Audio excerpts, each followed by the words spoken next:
The rain poured from the sky like it had something personal to settle with the city. Streets flooded, traffic crawled, and umbrellas surrendered to the wind. Ethan Cole tightened his grip on his worn jacket as he hurried along the sidewalk, his shoes soaked through. He checked his phone again, 8:12 a.m.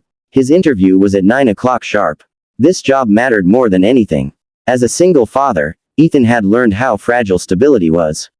One missed paycheck, one bad decision, and everything could fall apart. His 7-year-old daughter, Lily, depended on him for every meal, every bedtime story, every sense of safety. The position he was interviewing for, operations manager at a growing logistics firm, could finally pull them out of the cycle of late bills and constant worry. Ethan had rehearsed his answers 100 times in his head. Strengths, weaknesses, leadership experience. He had ironed his only decent suit the night before and left Lily with their elderly neighbor, Mrs. Donnelly, after walking her to school early. Everything was timed perfectly, until he saw her. She stood near the bus stop ahead, completely drenched, clutching a broken umbrella like it had betrayed her. Her hair was plastered to her face, makeup washed away by rain and tears alike. Cars sped past, splashing muddy water onto her coat. She looked around helplessly, trying to flag down a bus that clearly wasn't stopping. At first, Ethan hesitated.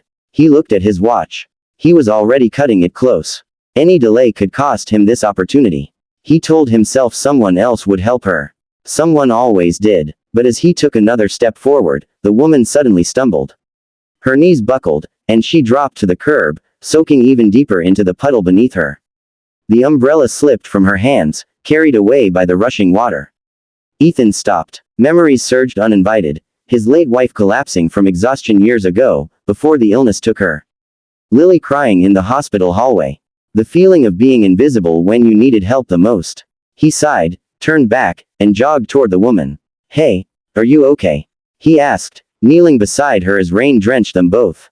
She looked up with startled eyes, clearly not expecting anyone to stop.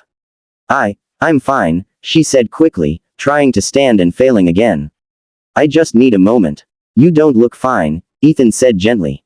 "You might get sick sitting out here." She laughed weakly, shaking her head.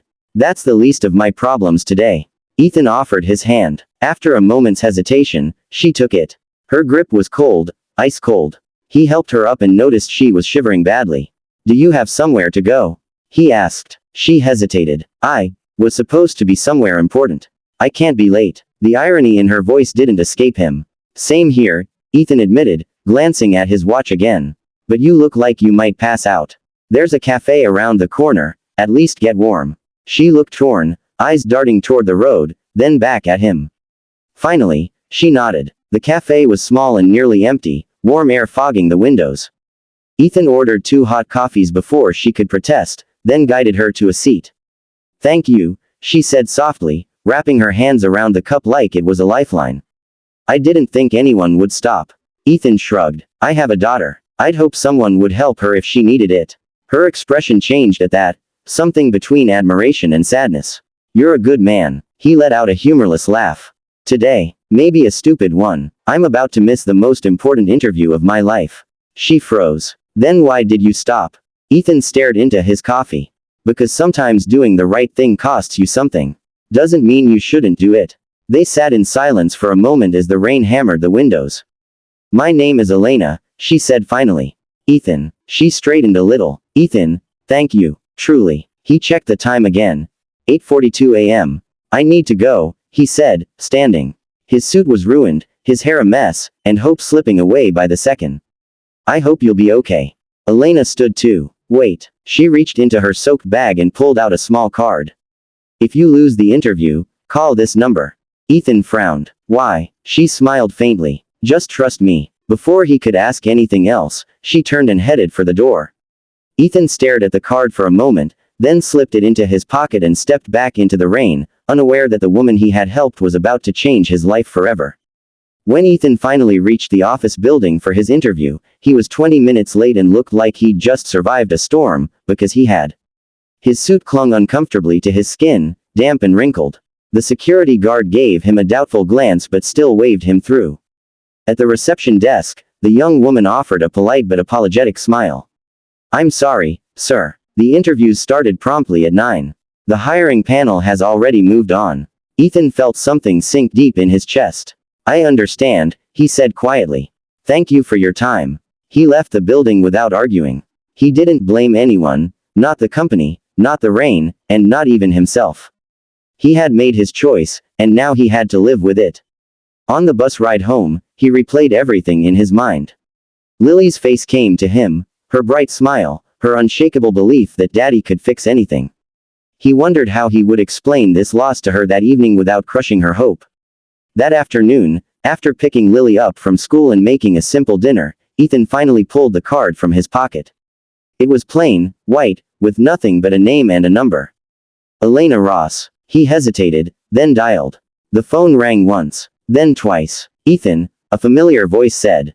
I was hoping you'd call. His heart skipped. How did you? You didn't sound like someone who gives up easily, she replied. Tell me, did you get the job? Ethan sighed. No, I was late. There was silence on the other end, then, I thought so. Before he could ask what she meant, she continued. I'd like you to come to my office tomorrow morning. 9 o'clock. Another interview? Ethan asked, confused. Elena chuckled softly. Something like that. The next morning, Ethan arrived early, 15 minutes early. The address Elena sent led to the same building he had been rejected from the day before. Only this time, the receptionist greeted him warmly. Mr. Cole, they're expecting you. His confusion deepened. When he entered the boardroom, his breath caught. At the head of the table sat Elena, dry, polished, confident, surrounded by executives. She wore a tailored suit and an expression of calm authority. It was no longer the drenched, helpless woman from the rain. Ethan froze. Elena stood and smiled. Everyone, this is Ethan Cole. The room felt suddenly too small. Ethan, she said, motioning for him to sit, let me properly introduce myself. I'm Elena Ross, CEO of this company. His mind raced. She continued, addressing the panel. Yesterday morning, I had my own test, one I didn't plan. I slipped away without security, wanting to walk like a normal person for once. The storm ruined that idea. A few executives shifted uncomfortably. I fell, Elena said. And dozens of people walked past me. Only one man stopped. He knew it might cost him everything, and it did. She looked directly at Ethan. That kind of integrity cannot be taught. The room was silent. Ethan Cole put compassion above ambition, she said. And that tells me more about his character than any resume ever could. Ethan swallowed hard. I don't just want him hired, Elena finished. I want him leading. One of the board members cleared his throat. Position, Director of Operations, Elena said without hesitation. Effective immediately. Ethan's vision blurred. I don't know what to say, he managed. Elena smiled warmly. Say you'll never stop being the kind of man who helps a stranger in the rain. Weeks later, Ethan walked Lily to school in a new coat, his life transformed but his values unchanged. That night, as he tucked her into bed, she asked, Daddy, how did you get such a good job?